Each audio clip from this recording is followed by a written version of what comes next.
Good morning students. आज हम पढ़ रहे हैं सेकंड यूनिट के थर्ड चैप्टर वेक्टर का एक part. Vector addition is not possible by simple law of algebra.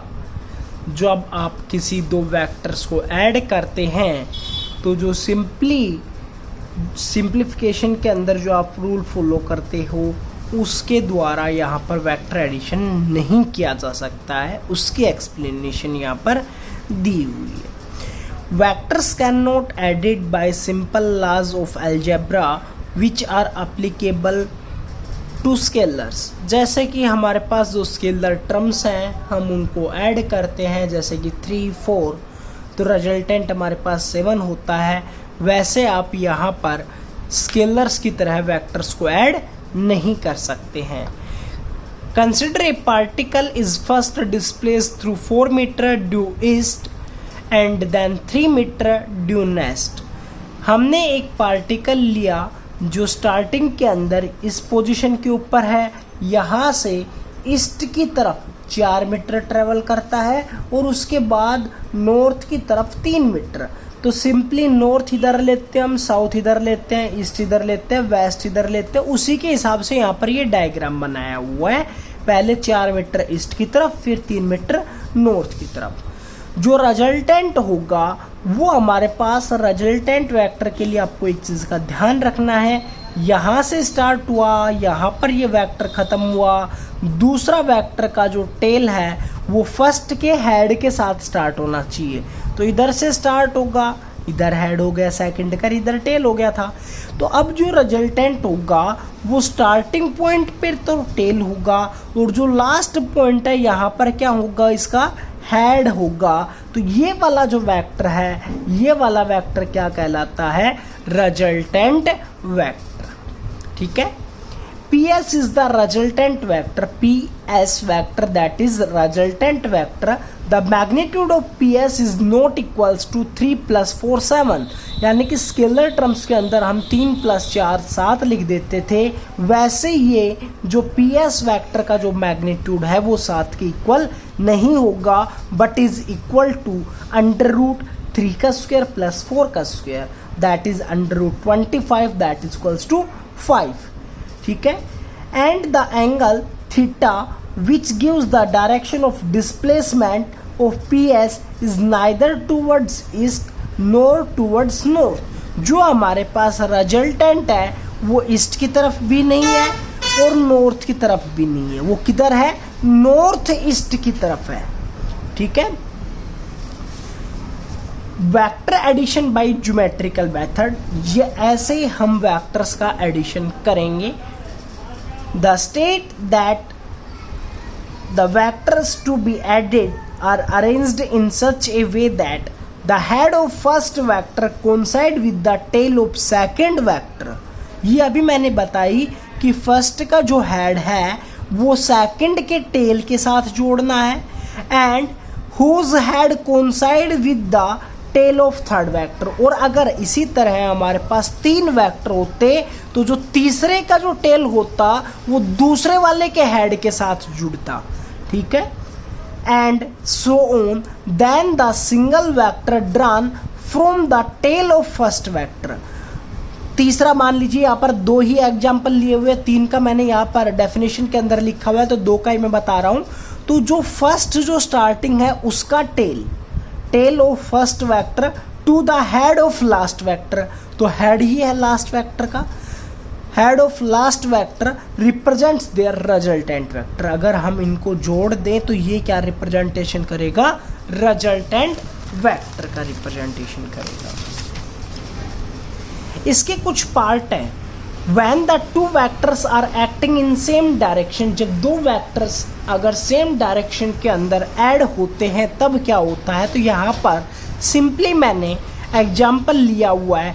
ये एक A वेक्टर है, ये एक दूसरा B वेक्टर है, दोनों एक के डायरेक्शन के अंदर हैं, दोनों का मैग्नीट्यूड अलग अलग है। जब दोनों एक ही डायरेक्शन के अंदर हैं तो रिजल्टेंट अभी बताया था उस फॉर्मेट से क्या होना चाहिए कि फर्स्ट का जो हेड है और सेकंड का टेल आपस में जुड़ना चाहिए, ऐसे हो जाना चाहिए। अगर इन दोनों को, इसको मैं यहाँ पर इससे आगे जोड़ दूँ इसी डायरेक्शन में, तो क्या बन जाएगा, ये रिजल्टेंट। तो इसी तरह ये हमारे पास क्या बन गया, यहाँ से लेके यहाँ तक था ए वेक्टर, यहाँ से लेके यहाँ तक था बी वेक्टर, दोनों को जोड़ के मैंने एक कंबाइंड वेक्टर बना दिया और वो क्या कहलाएगा, रिजल्टेंट। तो जब सेम डायरेक्शन में होंगे तो रिजल्टेंट क्या होगा, ए प्लस बी वेक्टर।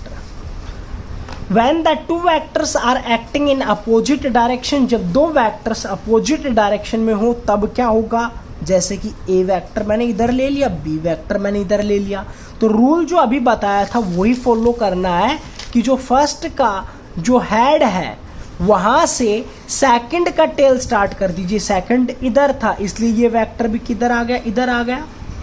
तो अब फर्स्ट का टेल इधर है और लास्ट का हेड इधर है, तो यहां से लेके यहां तक का जो वेक्टर बनेगा वो क्या कहलाएगा, रिजल्टेंट वेक्टर। ठीक है, तो रिजल्टेंट वेक्टर क्या हो गया, बड़ा वाला जो जब अपोजिट डायरेक्शन में होंगे तब बड़े वाले में से छोटे वाले का मैग्नीट्यूड को सब्ट्रैक्ट कर दिया है।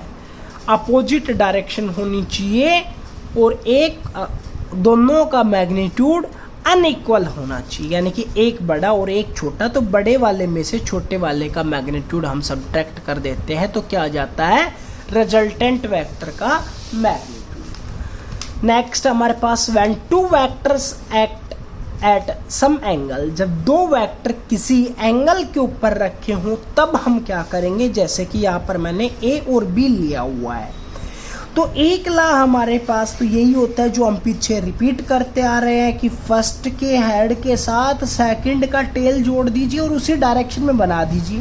भाई इसकी डायरेक्शन ऐसे थी तो मैंने ऐसे ही जोड़ दिया।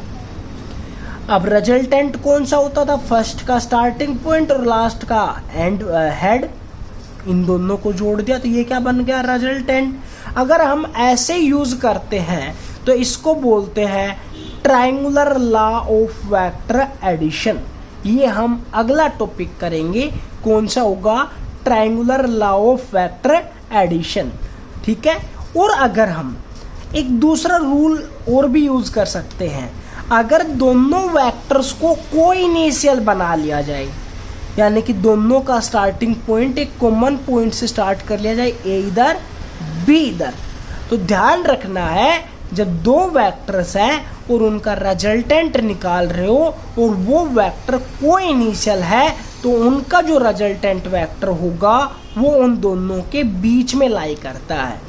एंगल अलग अलग हो सकता है, वो डिपेंड करता है उनके मैग्नीट्यूड, वो भी हम आगे पढ़ेंगे। तो ऐसा ये हमारे पास क्या बन गया, एक रिजल्टेंट। ये वाला इसके बराबर मैग्नीट्यूड होगा और इसके बराबर मैग्नीट्यूड हो गया, तो ये पूरा एक डायग्राम क्या बन गया, पैरेललोग्राम। तो इस वाले फॉर्मेट को हम बोलते हैं parallelogram law of vector addition. ये भी हम उससे अगले टॉपिक के अंदर पढ़ेंगे। नेक्स्ट है when number of vectors act in different direction. जब आपके पास 3-4 वेक्टर्स आ जाएं, अलग अलग डायरेक्शन के अंदर आ जाएं, तब आप क्या करेंगे, तो जो अभी फॉर्मेट करते आ रहे थे वही सेम करना है। भाई फर्स्ट का हेड और सेकंड के टेल के साथ जोड़ दीजिए। इसको मैं नीचे शिफ्ट कर देता हूं तो यहाँ तक पहुंच जाएगा। ये वाला डायग्राम यहाँ तक का बन गया। सी वाले का टेल और बी वाले को हेड को जोड़ दिया तो ये वेक्टर ऐसे बन गया। डी वाले का टेल सी वाले के हेड के साथ जोड़ दिया, ऐसे बन गया। यहाँ तक का बन गया। अब हमारे पास डेफिनेशन क्या थी कि इनिशियल जो स्टार्टिंग पॉइंट के ऊपर तो टेल कर लीजिए और हेड के ऊपर हेड कर दीजिए, तो ये वाला जो वेक्टर बनेगा ये इन सब का क्या बनेगा, रिजल्टेंट वेक्टर बनेगा। अब आप इसको सोल्व कैसे करेंगे, इसको सोल्व करने के लिए जो लॉ बोला जाता है उसको हम बोलते हैं polygon law of vector addition. कैसे सोल्व किया जाएगा, इन पार्ट्स को भूलिए कुछ टाइम के लिए। आप ये याद रखिए, ये एक ए वेक्टर है, ये एक बी वेक्टर है। आप अगर इन दोनों का ये वाला रिजल्टेंट मान लेते हैं कुछ टाइम के लिए, तो ये क्या हो जाएगा भाई, this vector plus this vector that is equals to this vector, A plus B हो गया। अब थोड़ी देर के लिए इस पार्ट को भूलिए। अब ये मानिए ये एक वेक्टर है, एक वेक्टर ये है, दो वेक्टर हो गए, तो इनका रिजल्टेंट क्या होगा भाई, इनका रिजल्टेंट ये वाला वेक्टर होगा। तो ये वाला वेक्टर क्या था, a प्लस बी, और ये वाला वेक्टर क्या है, c। तो इन तीनों का सम क्या हो जाएगा, ये हो जाएगा। तो इनका रिजल्टेंट क्या हो गया, ये, यानी कि इन दोनों को हटाकर और हम क्या लिख सकते हैं, ये वाला वेक्टर लिख सकते हैं ओनली। ठीक है, अब एक तो वेक्टर हो गया ये और एक वेक्टर हो गया ये, इन दोनों को हटाकर भी हमें एक और लिखना है। तो इन दोनों को हटाकर कौन सा लिख सकते हो आप, ये वाला लिख सकते हो। इसको किसके बराबर लिख सकते हो, इस वेक्टर का सम प्लस इस वेक्टर का सम। इसका सम क्या है, a प्लस बी प्लस सी, और इसका सम क्या हो गया, इसका जोड़ देंगे तो क्या हो जाएगा, d। तो रिजल्टेंट क्या बन गया, a vector plus b vector plus c vector plus d vector. इसको बोलते हैं polygon law of vector addition. Thank you.